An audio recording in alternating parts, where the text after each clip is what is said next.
নিয়তি চলে যেতে নিলেই নিবর্ণ নিয়তির হাত ধরে ফেলে। নিয়তি চকিত হয়ে নিবর্ণের দিকে তাকায়। নিয়তির চোখে মুখে ভয়ের ছাপ স্পষ্ট দেখা যাচ্ছে। নিয়তি আমতা আমতা করে বলে ওঠে, আপনি এখনো ঘুমাননি? আপনি জেগে আছেন? নিবর্ণ বিছানা থেকে উঠে বলে, হ্যাঁ, আমি জেগে আছি, কিন্তু তুমি আমার রুমে কি করছো? নিয়তি ভয়ে ভয়ে বলে ওঠে, আপনার গায়ে কম্বল দিতে এসেছিলাম, আপনি তো কম্বল গায়ে না দিয়েই শুয়েছিলেন। নিয়তিকে চারিদিকে ঘুরঘুর করে বলে ওঠে, আমার খেয়াল রাখার জন্য তোমাকে এখানে নিয়ে আসা হয়নি। তুমি এখানে কাজের লোক হয়ে এসেছো। তুমি তোমার লিমিটের মাঝে থাকো, সীমা পার করার চেষ্টা করো না। নিয়তি মাথা নিচু করে ফেলে। বাহিরে এখন অনেক শীত, গায়ে কম্বল না জড়িয়ে ঘুমালে আপনার ঠান্ডা লেগে যেতে পারে। নিবর্ণ মুখ ভেঙচি কেটে বলে, আমার ঠান্ডা লেগে যেতে পারে, কিন্তু তোমার গায়ে কোনো শীতের পোশাক নেই, সেই জন্য বুঝতে পারছো যে রুমে কোনো শীত নেই। না মানে সত্যিই তো, রুমে কোনো শীত নেই। নিয়তি কথা কাটিয়ে তাড়াতাড়ি করে চলে যেতে নিলেই নিবর্ণ আবারও নিয়তির হাত ধরে টান দেয়। নিয়তি নিজেকে কন্ট্রোল করতে না পেরে নিবর্ণর ওপর পড়ে যায়।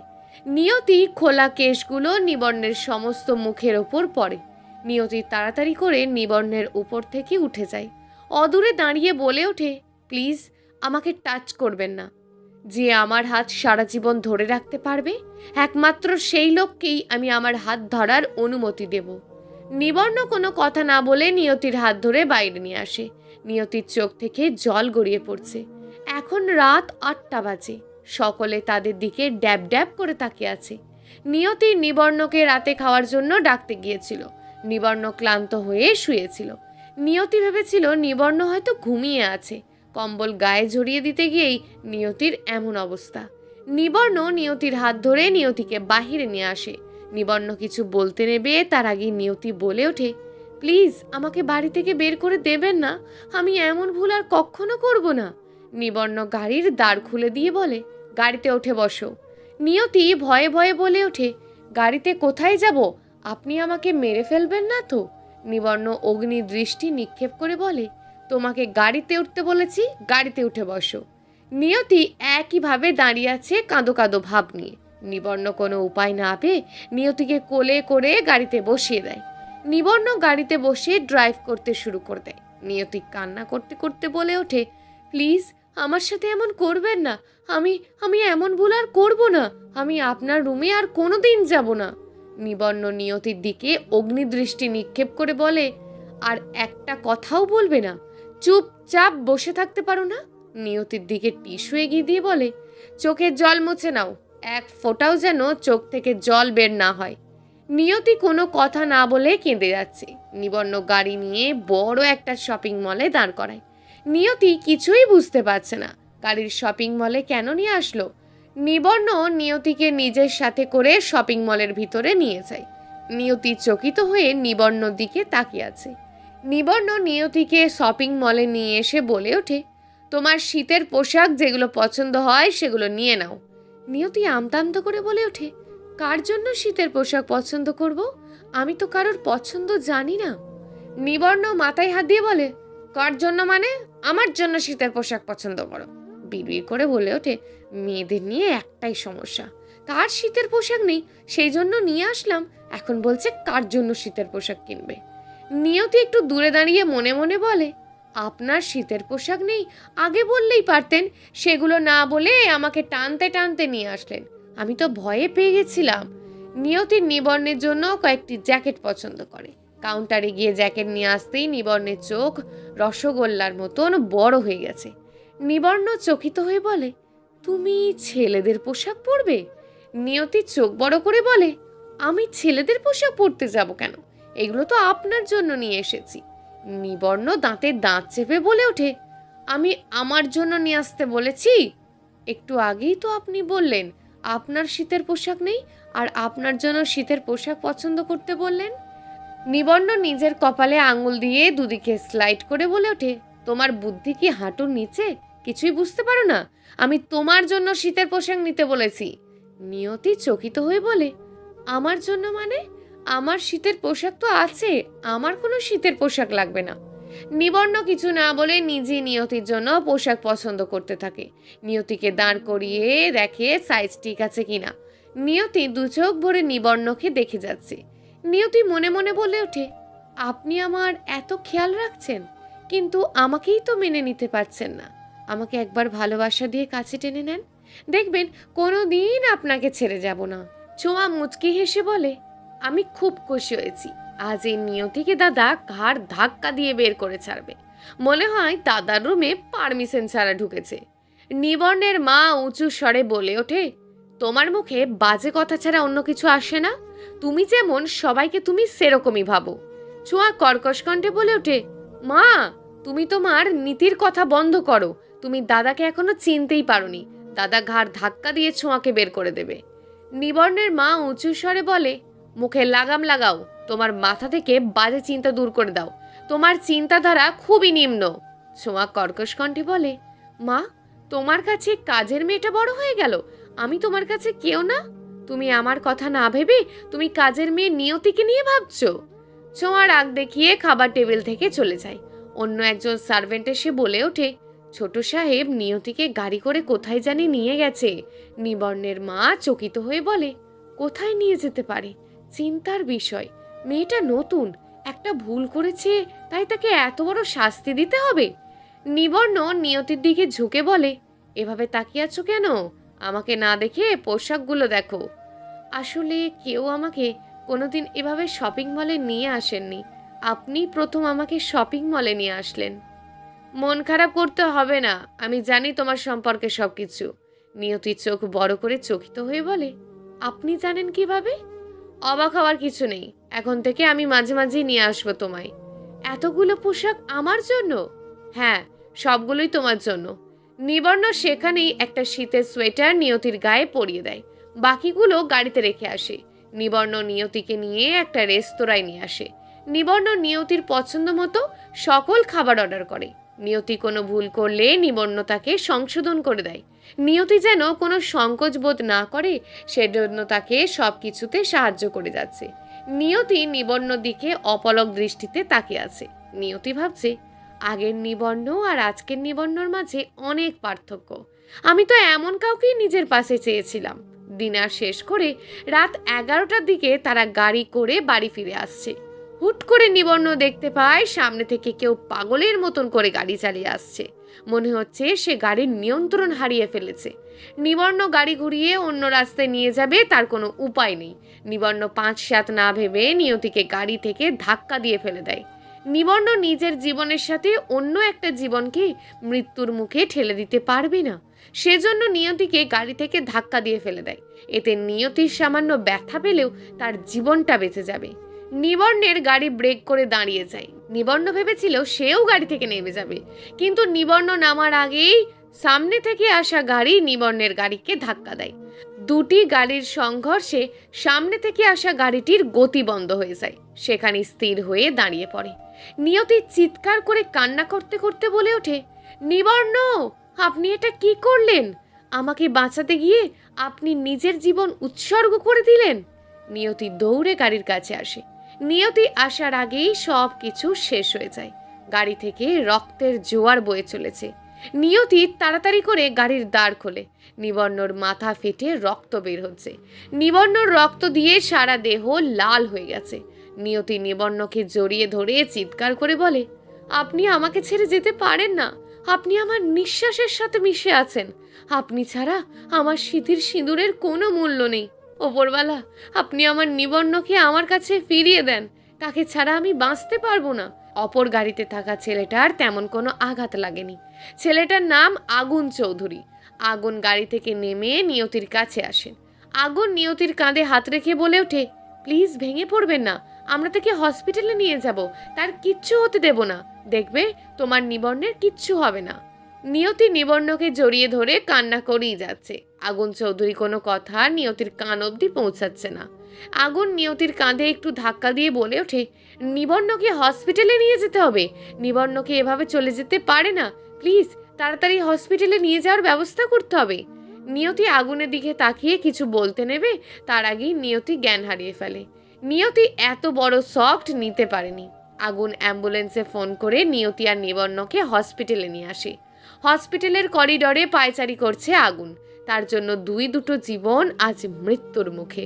আগুন মনে মনে প্রার্থনা করে যাচ্ছে যেন নিয়তি নিবর্ণ দুজনেই ভালো হয়ে যায়। রাত 2টো বাজতে চলেছে। নিবর্ণ নিয়তির কোনো খোঁজ নেই। নিবর্ণর মায়ের চোখে ঘুম নেই। নির্ঘুম চোখ দুটো ছেলে মেয়ের জন্য অপেক্ষা করছে। মায়ের মনে আগে সাড়া দেয় সন্তানের বিপদ আসলে। নিবর্ণের মা একের পর এক ফোন করে যাচ্ছে। রিং হচ্ছে কিন্তু রিসিভ করছে না। এত রাতে ছেলে মেয়ে দুটোর সাথে খারাপ কিছু হলো না তো? নিবর্ণের মা আর বসে থাকতে পারলো না। নিবর্ণের মা তাদের জন্য প্রার্থনা করতে থাকেন। নিবর্ণর মায়ের কান্নার শব্দ শুনে বাড়ির সবাই এসে পড়ে। ছোঁয়া বলে ওঠে, মা এভাবে কান্না করছো কেন? আমাদের একটু শান্তিতে ঘুমাতে দাও। ছোঁয়ার কথার কোনো জবাব দিচ্ছে না তার মা। তিনি এক ধ্যানে কান্না করতে করতে সৃষ্টিকর্তার কাছে প্রার্থনা করে যাচ্ছেন। ছোঁয়া তার মায়ের কাঁধে হাত রাখে। ছোঁয়াকে জড়িয়ে ধরে কান্না করে বলে ওঠে, নিবর্ণ ফোন ধরছে না। নিবর্ণের অনেক বিপদ। প্লিজ তুমি সকল ড্রাইভারদের পাঠিয়ে দাও নিবর্ণকে খোঁজার জন্য। ছোঁয়া মাকে শান্ত করে বলে ওঠে, মা তুমি চিন্তা করো না, দাদার কিচ্ছু হবে না। আমি ওই নিয়তিকে কিছুতেই ছাড়বো না। নিয়তিই দাদাকে আসতে দিচ্ছে না। না ছোঁয়া, নিয়তি নিবর্ণের সাথে কিছু করেনি। তুমি প্লিজ সকল ড্রাইভারদের তাদের খোঁজ করতে পাঠিয়ে দাও। ছোঁয়া এক প্রকার বাধ্য হয়েই সে খুঁজতে বের হয় ড্রাইভারদের নিয়ে। ছোঁয়া এক জায়গায় মানুষের ভিড় দেখে গাড়ি থামাতে বলে। গাড়ি থেকে নেমে ছোঁয়া জানতে পারে তার দাদা অ্যাক্সিডেন্ট করেছে। ছোঁয়া নিজেকে শক্ত করে তাড়াতাড়ি করে নিকটস্থ হসপিটালে চলে আসে। আগুন চৌধুরী 1 মিনিটের জন্য বসেনি। হসপিটাল করিডরে পায়চারি করেই যাচ্ছে। ডাক্তার নিবর্ণের সাথে কি করছে জানা নেই। কেন এত সময় নিচ্ছে?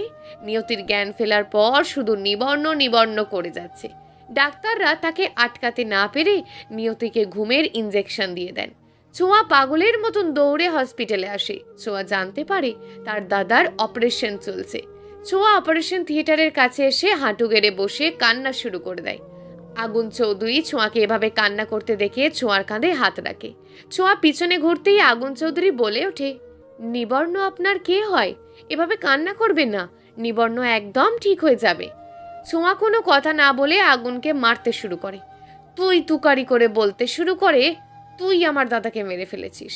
আমি তোকে মেরে ফেলবো। আমার দাদার গায়ে যতটুকু রক্ত ঝরিয়েছিস তার দ্বিগুণ রক্ত আমি তোর দেহ থেকে জড়াবো। বাবা মারা যাওয়ার পর নিবর্ণ নিজের বোনকে কখনো বাবার অভাব বুঝতে দেয়নি। সব সময় সব কাজে ছোঁয়াকে সঙ্গ দিয়ে গেছে। ছোঁয়ার মা অসুস্থ হওয়াতে ছোঁয়াকে সময় দিতে পারেনি। দাদার অসামান্য ত্যাগ ছোঁয়াকে খুব মনে করিয়ে দিচ্ছে। আগুন ছোঁয়াকে বোঝানোর চেষ্টা করছে, দেখেন ম্যাম, আমি ইচ্ছে করে ওনার সাথে এমন করিনি। আপনি ভুল ভাবছেন। একটা অ্যাক্সিডেন্ট মাত্র এটা। ছোঁয়া কর্কশ কণ্ঠে উচ্চস্বরে বলে, তোকে আমি ছাড়বো না। তোকে আজ আমি মেরেই ফেলবো। তোকে আমি পুলিশের হাতে দেব। ছোঁয়ার ফোনে তার মা ফোন দেয়। ছোঁয়ার চোখের জল মুছে নিজেকে শান্ত করে বলে, মা দাদার কিছু হয়নি। দাদা একদম ঠিক আছে। আমি দাদাকে নিয়ে বাড়ি ফিরছি। ছোঁয়া আর কিছু বলতে পারলো না। ছোঁয়ার কথা আটকে যাচ্ছে। তাই ফোন কেটে দেয় ছোঁয়া। ছোঁয়া তার অসুস্থ মাকে অ্যাক্সিডেন্টের খবর দিতে চায় না। সেজন্য তার মাকে মিথ্যে কথা বলে। অপারেশন থিয়েটার থেকে ডক্টর বের হওয়ার সাথে সাথে ছোঁয়া ডক্টরের কাছে যান। টলমলো চোখে জল নিয়ে বলে ওঠে, ডক্টর দাদা আছে তো? দাদার কিছু হয়নি তো? ডক্টর ছোঁয়ার কোনো কথার উত্তর না দিয়ে মুখ কালো করে চলে যেতে থাকে। ছোঁয়া ডক্টরের সামনে এসে আবারও পুনরায় প্রশ্ন ছুড়ে বলে ডক্টরের দিকে, কি হলো ডক্টর? কোনো কথা বলছেন না কেন?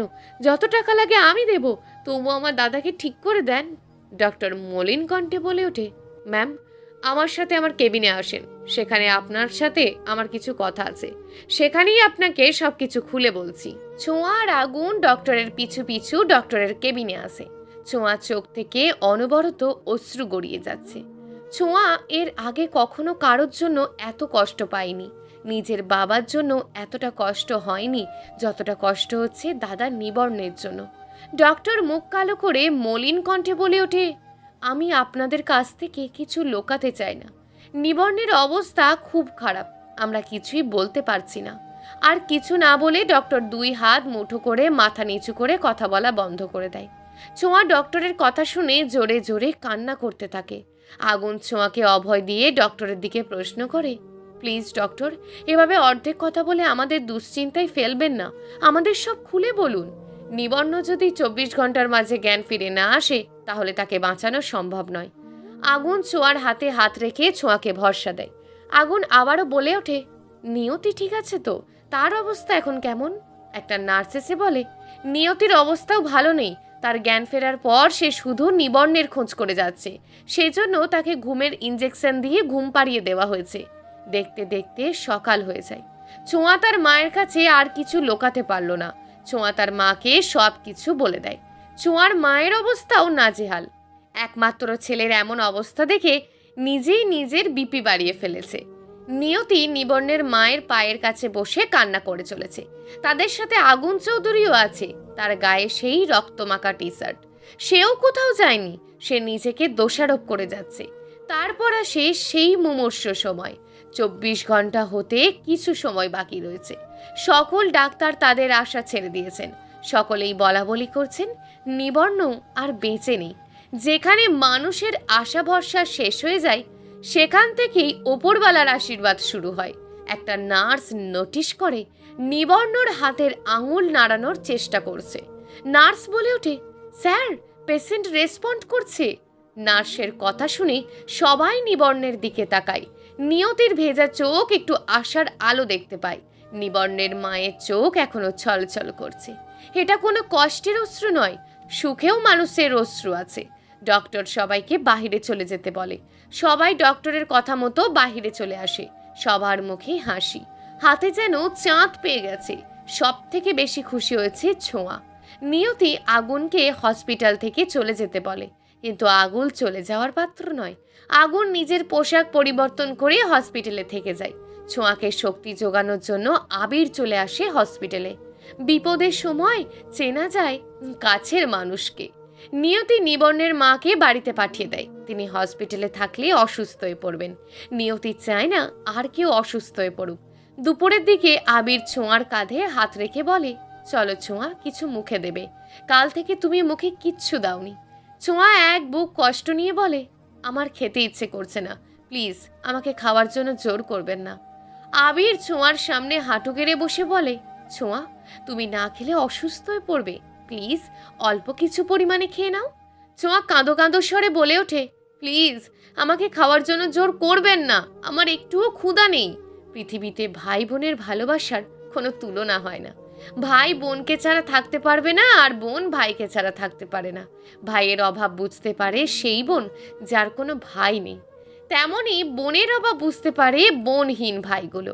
ভাইয়ের শোকে পাথর হয়ে গেছে ছোঁয়া। দূর থেকে সব কিছু দেখছিল নিয়তি। নিয়তি ছোঁয়ার কাছে এসে বলে, ছোঁয়া, জেদ করো না, তুমি কিছু খেয়ে নাও। প্লিজ দিদি, আমাকে বিরক্ত করো না, আমার গলা দিয়ে কিছু নামবে না। নিয়তি ছোঁয়ার কথা শুনে চকিত হয়ে যায়। ছোঁয়া কখনোই নিয়তিকে পাত্তা দিত না, সবসময় নিয়তিকে ইগনোর করে চলতো। অপমান করতে দুইবার ভাবতো না। নিয়তি ছোঁয়ার কাছে বসে। নিয়তি ছোঁয়ার হাতে হাত রেখে বলে, তুমি কি তোমার দাদাকে ভালোবাসো না? নিয়তির দিকে চোখ করে তাকিয়ে বলে, আমি আমার দাদার জন্য সব কিছু করতে পারি। আমার জীবনের থেকেও বেশি আমি আমার দাদাকে ভালোবাসি। তুমি কি জানো তোমার জন্য তোমার দাদা কষ্ট পাচ্ছে? তোমার দাদা সবসময় তোমার মুখে হাসি দেখতে চাইতো। ছোঁয়া মাথা নাড়িয়ে সম্মতি জানায়। নিয়তি ছোঁয়ার হাত ধরে বলে ওঠে, তোমাকে তোমার দাদার জন্য শক্ত হতে হবে। তুমি তোমার দাদার সাহস হবে। প্লিজ মন খারাপ করো না, খাবার খেয়ে নাও। নিয়তির কথা মতো ছোঁয়া খাবার খেতে রাজি হয়ে যায়। আবির ছোঁয়ার হাত ধরে নিয়ে যেতে নিলেই ছোঁয়া থেমে যায়। আবির চকিত হয়ে বলে, আবার কি হলো ছোঁয়া, তুমি দাঁড়িয়ে পড়লে কেন? ছোঁয়া নিয়তির হাত ধরে বলে, নিয়তি চলো আমাদের সাথে, তুমিও কাল থেকে কিচ্ছু খাওনি।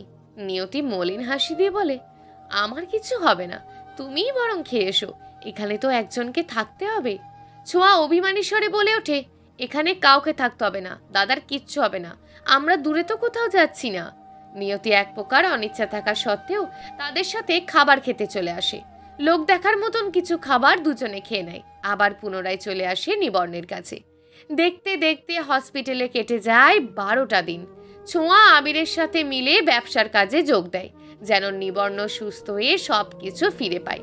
নিয়তিকে সঙ্গ দিয়ে গেছে আগুন চৌধুরী। আগুন নিয়তির প্রেমে পড়ে যায়। আগুন জানে না যে নিয়তি নিবর্ণের ওয়াইফ। আগুন ভালোবাসার টানে হলেও একবার নিয়তিকে দেখতে আসে। নিয়তি নিজের সব কিছু দিয়ে নিবর্ণকে সেবা যত্ন করে যাচ্ছে। আজ নিবর্ণকে বাড়ি নিয়ে যাওয়ার জন্য সবাই এসেছে। নিবর্ণ এখনো বিছানাবাসী, কথা বলতে পারলেও কাজ করতে পারে না। হাঁটাচলা করার জন্য অন্যকে ভর করতে হয়। নিবর্ণকে বাড়িতে নিয়ে আসে। রাতের বেলা যখন সবাই নিবর্ণের রুম থেকে চলে যায়, তখন নিবর্ণ নিয়তিকে বলে ওঠে, তুমি কেন আমার জন্য এত কষ্ট করছো? আমি তোমার সাথে অনেক খারাপ ব্যবহার করেছি। নিয়তি ছলছল চোখে বলে, প্রতিশোধ নেওয়ার জন্য সুস্থ করছি। অসুস্থ মানুষের সাথে তো আর প্রতিশোধ নেওয়া যায় না। সুস্থ হওয়ার পর আমি আমার প্রতিশোধ নেব। নিবর্ণ অতি কষ্টে বলে ওঠে, তুমি কিসের প্রতিশোধ নিতে চাও? তুমি তো এখন সহজেই প্রতিশোধ নিতে পারো। নিয়তি চকিত হয়ে বলে, এখন আমি কিভাবে প্রতিশোধ নেব? শত্রুপক্ষ যখন দুর্বল থাকে তখন আমি প্রতিশোধ নিই না। এখন তুমি ইচ্ছা করলেই আমাকে ছাদ থেকে মেরে ফেলতে পারো, তা না করলে গলা টিপেও প্রতিশোধ নিয়ে নিতে পারো। তোমাকে আর বিরক্ত করব না, আমি মরে গেলে তো সব শেষ। নিয়তি নিবর্ণের মুখ ধরে ফেলে, অশ্রু ভরা চোখ নিয়ে বলে, এমন কথা কোনোদিন বলবেন না। আমি আপনার মুখ থেকে এমন কথা শুনতে চাই না। চোখ পাকিয়ে বলে ওঠে, আপনাকে রেস্ট নিতে বলেছে, এখন এইসব আপনাকে চিন্তা করতে বলেনি, এখন ঘুমিয়ে নেন। নিবর্ণ ঘুমানোর পর নিয়তি নিবর্ণের রুমে সোফায় শুয়ে পড়ে। নিয়তি নিবর্ণকে ছেড়ে কোথাও যেতে চায় না। কখন নিবর্ণের কি দরকার পড়ে জানা নেই। পাখির কিচিরমিচির শব্দে ঘুম ভেঙে যায় নিয়তির। আধার কাটিয়ে নতুন দিনের সূচনা করলেন সূর্যদেব। নিয়তি সকলের জন্য ব্রেকফাস্ট বানায়। নিবর্ণকে নিয়ে ছাদে আসে। হালকা শীতের আমেজে সোনালি রোদ্দুরের আলো গায়ে মাখতে কে না চায়। সকালের আলো মানুষের মন ভরিয়ে দেয়। নিয়তির কাঁধে হাত রেখে হেঁটে যাচ্ছে নিবর্ণ। নিয়তি ক্লান্ত হয়ে নিবর্ণকে ছাদের দোলনায় বসিয়ে দেয়। নিয়তি দুষ্টুমি করে বলে ওঠে, আপনাকে একদম পাগল লাগছে। আপনাকে দেখে মনে হচ্ছে আপনি আজই পাগলাগারদ থেকে বেরিয়ে এসেছেন। নিবর্ণ চোখ ছোট করে বলে, আমাকে দেখে তোমার পাগল মনে হয়? আমাকে কোন দিক থেকে তোমার পাগল মনে হচ্ছে? নিয়তি ফিক করে হেসে বলে, আপনার গাল ভর্তি দাড়ি দেখে আপনাকে পাগল লাগছে পুরো। আপনি তো এতদিন মুখ সেভ করতে পারেননি, একদম হনুমানের মতন লাগছে। নিবর্ণ মুখটা ছোট করে বলে, আমাকে না দেখে হেসে পারলে মুখ ক্লিন করে দাও। নিয়তি নিবর্ণের দাড়িতে হাত দিয়ে বলে, আপনাকে পাগল দেখালেও সুন্দর লাগছে, তবে চিন্তা করতে হবে না, আমি আপনার দাড়ি ক্লিন করে দিচ্ছি। নিয়তি বাড়িতে একজনকে ডেকে আনে। তিনি অতি যত্ন সহকারে নিবর্ণের চুল দাড়ি ছোট করে দেয়। নিবর্ণ এক প্রকার হাঁপ ছেড়ে বাঁচে। আর এভাবে আরও কেটে যায় 1 মাস। নিবর্ণ এখন অনেকটাই সুস্থ, নিজে থেকে হাঁটতে পারে, তবে বেশিক্ষণ হাঁটতে পারে না। নিবর্ণের শরীর এখনো অনেকটাই ক্লান্ত। নিবর্ণ হাঁটা চলার একমাত্র সঙ্গী হলো নিয়তি। নিয়তিকে ছাড়া নিবর্ণ এক পাও এগিয়ে যেতে পারে না। অফিসের সকল কাজ ছোঁয়া নিজের কাঁধে তুলে নিয়েছে। রাতে বাড়ি ফিরলে নিয়তিকে সাহায্য করে। নিয়তির কষ্ট কম করার জন্য নিয়তির কাজ ছোঁয়া করে দেয়। যে ছোঁয়া 1 গ্লাস জল ভরে খেতে পারতো না, আজ সেই ছোঁয়া নিজের কাঁধে ব্যবসা ভর করে তুলে নিয়েছে। বুদ্ধির সাথে সকলের সাথে কাজ করে যাচ্ছে। ছোঁয়া ধীরে ধীরে আবিরকে ভালোবাসতে শুরু করেছে। ছোঁয়া বুঝতে পারে মা দাদার পর আবির তাকে সুখে রাখতে পারবে, কিন্তু আবিরের ভালোবাসা সে প্রকাশ করে না। আবিরের প্রতি ছোঁয়ার দুর্বলতা ছোঁয়া আবিরকে বুঝতে দেয় না। রাতের বেলা নিবর্ণ ঘুমানোর পর ছোঁয়া নিজের রুমে চলে আসে। নিয়তি চলে আসতে নিলেই নিবর্ণ নিয়তির হাত ধরে নিজের দিকে টান দেয়। নিয়তি টান সামলাতে না পেরে নিবর্ণের ওপর এসে পড়ে। না চাওয়া সত্ত্বেও নিয়তির ঠোঁটজোড়া লেগে যায় নিবর্ণের কপালে। নিয়তি নিজেকে সংযত করে উঠতে যেতে নিলেই নিবর্ণ তার বাহুর মাঝে আটকে ধরে। নিয়তি আমতা আমতা করে বলে, কি করছেন কি? এভাবে আমাকে জড়িয়ে ধরে রেখেছেন কেন? নিবর্ণ দুষ্টুমির হাসি দিয়ে বলে, তোমার ভালো লাগে না বুঝি? তুমি তো চাও আমার সাথে থাকতে। নিয়তি নিবর্ণের চোখের দিকে তাকাতেই নিয়তি লজ্জা পেয়ে যায়। নিবর্ণ নিয়তির লজ্জা মাখা মুখটার দিকে তাকিয়ে নেশা ভরা কণ্ঠে বলে ওঠে, তুমি আমার জন্য এত কিছু কেন করছো? আমি তোমাকে এত কষ্ট দিলাম, কিন্তু তুমি আমার জন্য তোমার জীবনের রাত দিন এক করে দিলে। নিয়তি নিবর্ণের উদরে চিমটি কেটে দেয়, যার ফলে নিবর্ণর হাতের বাঁধন খুলে যায়। নিয়তি সেই সুযোগের সদ্ব্যবহার করে নিবর্ণ থেকে দূরে সরে আসে। নিবর্ণ নিজের উদরে হাত রেখে বলে, নিয়তি তুমি আমার সাথে এমন করতে পারো না, তুমি আমাকে আঘাত করতে পারো না। নিয়তি ভেংচি করে বলে, আমি আপনার সাথে এমন করতে চাইনি। আপনি আমাকে এমন করতে বাধ্য করেছেন। আমি চাই না আপনি এমন ভুল দ্বিতীয়বার করেন। নিয়তি চলে যেতে নিলেই নিবর্ণ মাথা ধরে কিছুটা উচ্চস্বরে বলে, নিয়তি, আমার মাথায় ভীষণ ব্যথা করছে। আমি নিজেকে সামলাতে পারছি না। মাথার ব্যথায় পাগল হয়ে যাচ্ছি। প্লিজ মাথাটা একটু ম্যাসাজ করে দাও। নিবর্ণের এমন আকুতি মিনতি শুনে নিয়তি বুঝে নেয় নিবর্ণের সত্যি সত্যি মাথা ব্যথা করছে। নিয়তি তেড়ে নিবর্ণের কাছে আসে। নিবর্ণের মাথায় হাত রাখতেই নিবর্ণ নিয়তিকে আষ্টে পিষ্টে জড়িয়ে ধরে। নিয়তি এমন ঘটনার জন্য মোটেও প্রস্তুত ছিল না। নিবর্ণের এমন ব্যবহার দেখে নিয়তি চকিত হয়ে যায়। নিবর্ণ নিয়তির গলায় মুখ লুকিয়ে বলে, প্লিজ নিয়তি, আমাকে ছেড়ে দূরে কোথাও যেও না। আমাকে একটা সুযোগ দাও। আমি কথা দিচ্ছি তোমাকে ছেড়ে কোনোদিন যাব না। নিয়তি নিবর্ণের কথা শুনে অবাক। নিয়তি ভাবতেও পারেনি নিবর্ণ তাকে এত তাড়াতাড়ি ভালোবেসে ফেলবে। নিয়তি নিজের সম্মানের কথা ভেবে নিবর্ণকে ধাক্কা দিয়ে দূরে সরিয়ে দেয়। নিয়তি ঘৃণার সাথে বলে ওঠে, আমাকে কি খেলার পুতুল মনে হয়? যখন ইচ্ছে হবে কাছে টেনে নেবেন, আবার যখন ইচ্ছে হবে দূরে ঠেলে দেবেন। নিবর্ণ নিয়তির এমন অগ্নিমূর্তির ন্যায় রূপ দেখে কিছুটা হতবম্ব হয়ে যায়। নিবর্ণ ধীর পায়ে নিয়তির সামনে এসে দাঁড়ায়। নিয়তি কাঁধে হাত রেখে বলে, তোমার কি হলো? তুমি এভাবে কেন রিয়াক্ট করছো? তুমি কি আমাকে ভালোবাসো না? নিবর্ণের কথা শুনে নিয়তি ফিক করে হেসে দেয়। ক্ষোভ নিয়ে বলে ওঠে, আপনার মতন ছেলেকে ভালোবাসতে যাবে নিয়তি? আপনি একটা চরিত্রহীন ছেলে। যে ছেলের মন এক নারী দিয়ে ভরে না, সেই ছেলেকে নিয়তি ভালোবাসবে? আপনার টাকা পয়সা বাড়ি গাড়ি দেখে নিয়তি প্রেমে পড়ে যাবে? নিয়তিকে আপনার লোভী মনে হয়? আপনার এইসব চিন্তাধারা পরিবর্তন করুন। নিয়তি নিবর্ণকে উচিত জবাব দিয়ে চলে যেতে নিলে আবারও নিবর্ণ নিয়তির হাত ধরে ফেলে। নিয়তি এবার নিজের রাগ নিয়ন্ত্রণ করতে পারল না। নিয়তির হাত ধরার সাথে সাথে নিয়তির নিবর্ণর গালে কষিয়ে একটা থাপ্পড় বসিয়ে দেয়। চোখ পাকিয়ে কর্কশ কণ্ঠে বলে ওঠে, দ্বিতীয়বার নিয়তির হাত ধরার ভুল কখনো করবেন না। নিয়তির হাত ধরার অধিকার শুধু নিয়তির হাজবেন্ডের আছে। নিয়তি এক মুহূর্ত না দাঁড়িয়ে নিজের রুমের দিকে দৌড়ে চলে আসে। বিছানার চাদর আঁকড়ে ধরে কান্না করতে থাকে।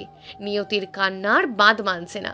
নিয়তি কান্না করতে করতে বলে ওঠে, হে সৃষ্টিকর্তা, কেন আমার জীবনে এত কষ্ট? আমি তো চেয়েছিলাম নিবর্ণ আমাকে স্ত্রী হিসেবে গ্রহণ করুক, তবে আজ কেমন এমন হলো? কেন আমি নিবর্ণকে মেনে নিতে পারলাম না? চোখের অশ্রু দিয়ে নিয়তির বালিশ ভিজে যাচ্ছে। চোখের জল যদি কোনো রং থাকতো তাহলে বালিশ তার প্রমাণ হতো। আজ নিয়তিকে সান্ত্বনা দেওয়ার মতন কেউ নেই। সব কিছু পেয়েও হারিয়ে ফেলল। এক ফোঁটা সুখের দেখাও পেল না নিয়তি। নিবর্ণ সেখানেই বসে কান্না করে দেয়। নিয়তি তো ঠিকই বলেছে, নিবর্ণ কারোর ভালোবাসা পাওয়ার যোগ্য নয়। নিবর্ণের চোখ থেকে অনবরত অশ্রু গড়িয়ে পড়ছে। নিবর্ণ মনে মনে বলছে, নিয়তি, তুমি একদম ঠিক কথা বলেছ। আমার মতন ছেলেদের কোনোদিন ভালোবাসা পাওয়ার যোগ্যতা নেই। যেসব ছেলেদের মন একটা মেয়ে দিয়ে ভরে না, তাদেরকে কে ভালোবাসবে? আজ আমরা সমাজে ঘৃণিত। আমাদের জন্যই আজ শত শত মেয়ে নিজের স্বপ্ন হারিয়ে ফেলছে।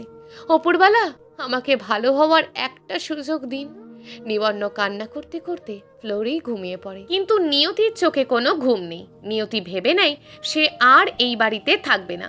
সে ঠিক করে তার মামার বাড়ি চলে যাবে। মামার বাড়ি কিছুদিন থেকে একটা জবের সন্ধান করবে, তারপর আর মামার বাড়িতে থাকতে হবে না।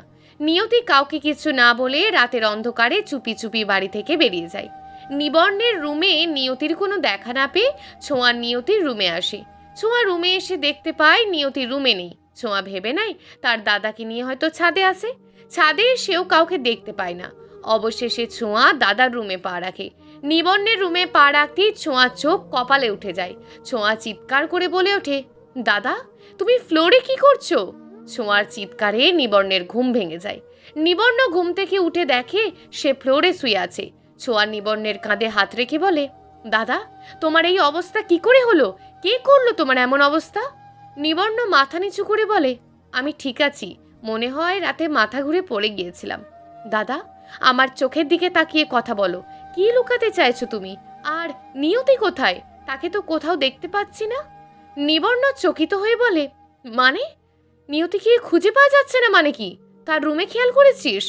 হ্যাঁ দাদা, আমি সব জায়গায় খুঁজে দেখেছি, কিন্তু কোথাও নেই নিয়তি। তুমি তার ওয়াশরুমে দেখেছো? নিয়তি মেবি ওয়াশরুমে আছে। না দাদা, আমি ওয়াশরুমে কোনো জলের শব্দ পাইনি, তাই আর ওয়াশরুম দেখা হয়নি। চল আমার সাথে তার রুমে। নিবর্ণ আর ছোঁয়া মিলে নিয়তির রুমে আসে।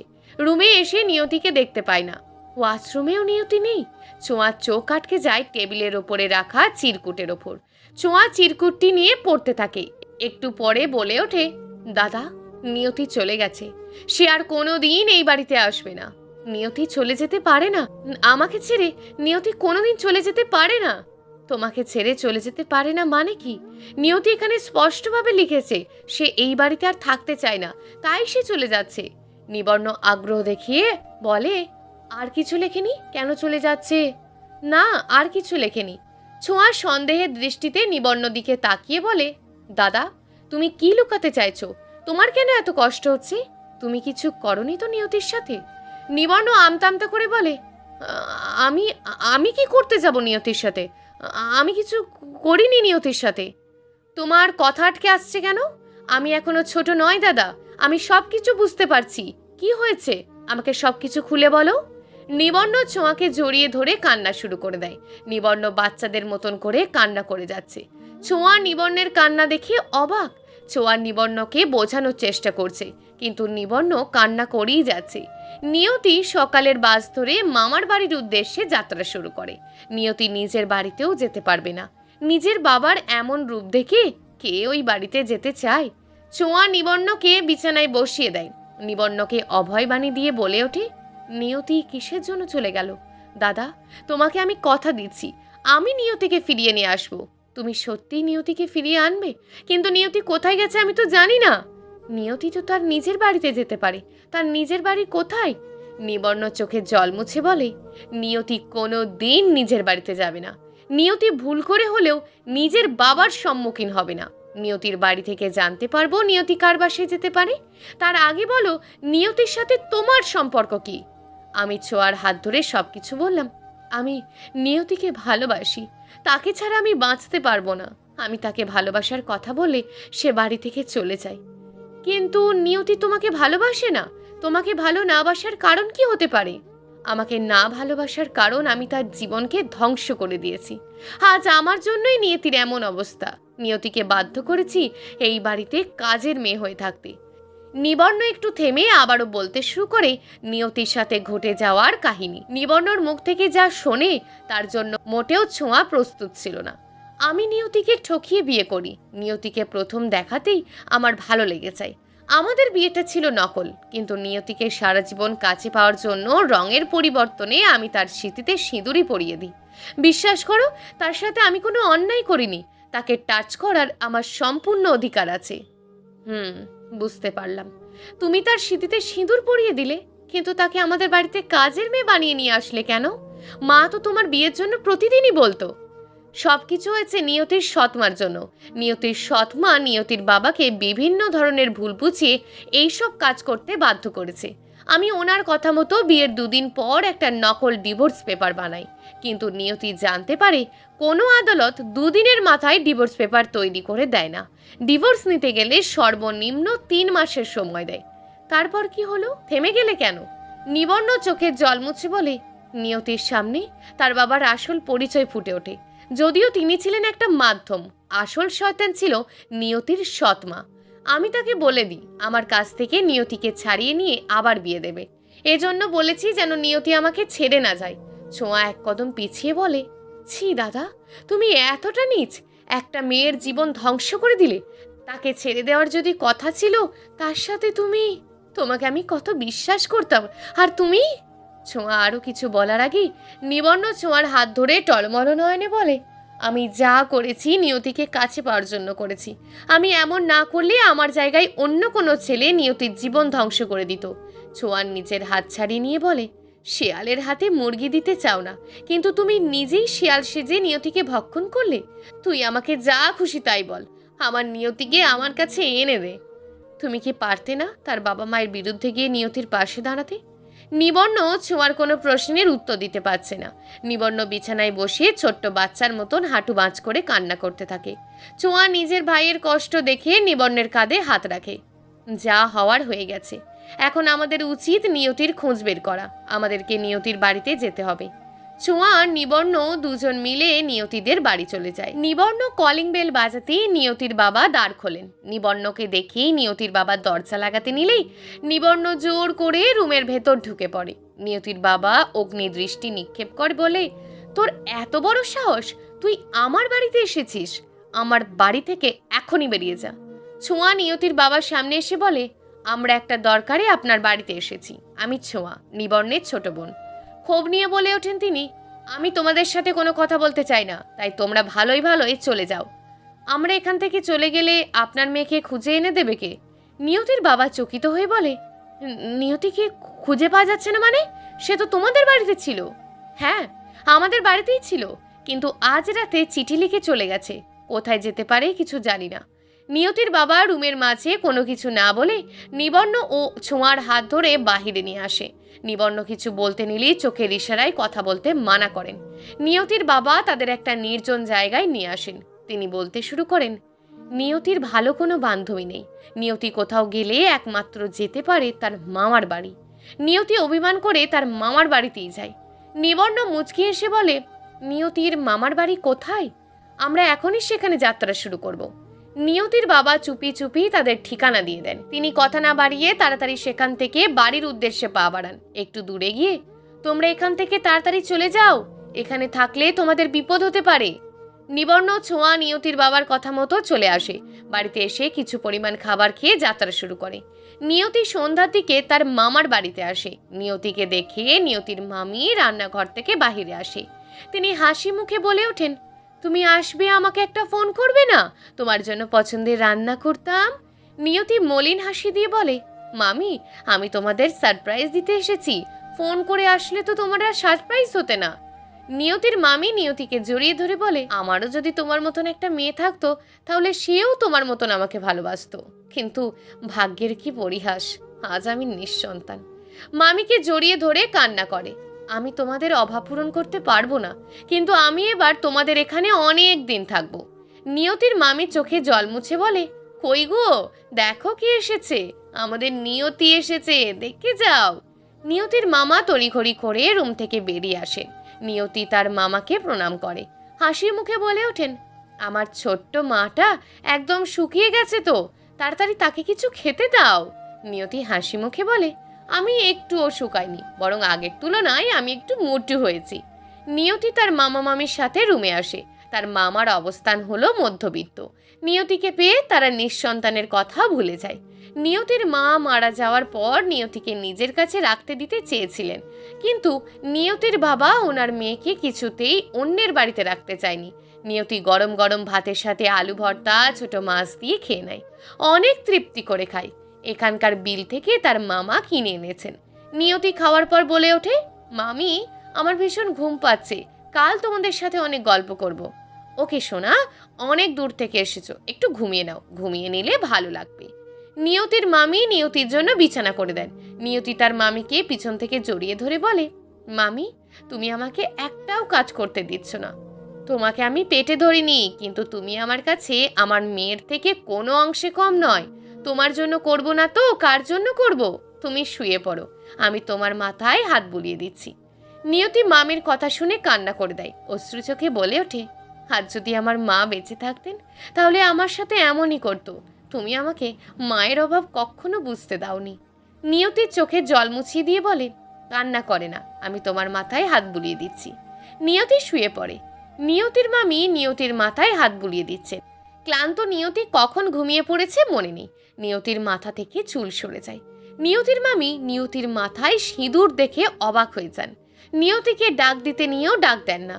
নিয়তির মামি খুব সুন্দর করে আগের মতন চুলে বিলি বেঁধে দেয়, যেন নিয়তি কিছুই বুঝতে না পারে। রাত 11টার দিকে করিম চাচার ডাক শুনে নিয়তির মামা মামি জেগে ওঠেন। গ্রামের দিকে রাত 11টা মানে অনেক রাত। গ্রামের মানুষদের রাত 10টার পর খুঁজে পাওয়া মুশকিল। নিয়তির মামা ঘুম ঘুম চোখে বলে ওঠেন, করিম চাচা, আপনি, কিছু হয়েছে কি?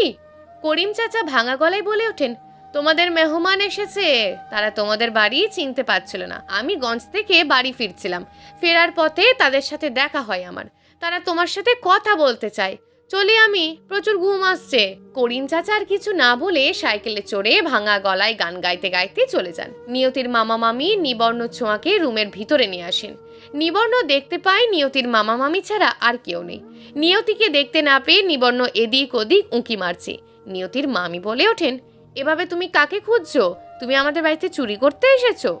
ছোঁয়া বলে ওঠে, না মামি, দাদা তো নিয়তিকে খুঁজছিল। নিয়তির মামি বুঝতে পারে নিবর্ণ নিয়তির হাজবেন্ড, তাই মামি বলে ওঠেন, নিয়তি আমাদের এখানে আসেনি, তোমরা এখন যেতে পারো। নিয়তির মামা বলে ওঠেন, আহ, তারা কিসের জন্য এসেছে তা তো জানতে দাও। আর এত রাতে তারা কোথায় যাবে? বলো, তোমরা এখানে কিসের জন্য এসেছো? নিবর্ণ যা বলে ওঠে, নিয়তির মামা তার জন্য একটুও প্রস্তুত ছিলেন না। চলবে গল্প এক চিলতে সিঁদুর, লেখক অধীর রায়।